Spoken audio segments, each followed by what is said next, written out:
कोकणात आज पारंपरिक पद्धतीनं गौराईचं या ठिकाणी आगमन होताना पाहायला मिळतं आहे।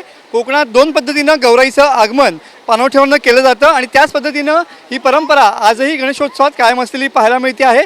मुखवट्यांच्या गौरी आणि खड्यांच्या गौरी कोकणात आणण्याची परंपरा आजही कायम असलेली पाहायला मिळते आहे। आपण सध्या कर्जुवे गावामध्ये आलेलो आहोत आणि तुम्ही बघू शकता की सुहासिनी या ठिकाणी पाणवठ्यावरनं या ठिकाणी गौरी आणत आहेत। मुखवट्यांच्या गौरी देखील आहेत आणि खड्यांच्या गौरी देखील आहेत आणि या ठिकाणी गवर देखील सजवण्यात आलेली आहे। आपल्यासोबत काही महिला आहेत। ताई, काय सांगाल, काय परंपरा आहे कोकणातली गौरी आणण्याची? आमच्या इकडे गौरी आणतो, खडे घेऊन गौरी पूजन करतो आणि त्यांचे घरी नेऊन पूजा करतो, त्यांना सजवून त्यांची पूजा अर्चा करतो आणि त्यांना नैवेद्य वगैरे दाखवून रात्री फुगड्या वगैरे घालून झिम्मा वगैरे खेळून त्यांची हाऊस मौज करतो। बरोबर आहे। खास करून हा माहेरवाशिणीचा सण म्हणून ओळखला जातो। काय सांगाल, काय प्रतिक्रिया याच्यावरती?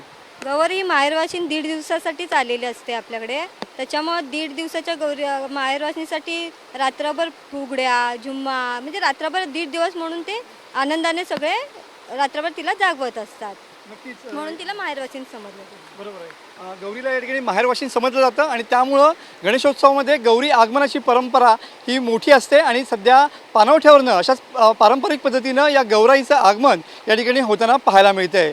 कॅमेरामन समित गजनेसह मी मनोज लेले, TV9 मराठी, कर्जुवे, रत्नागिरी।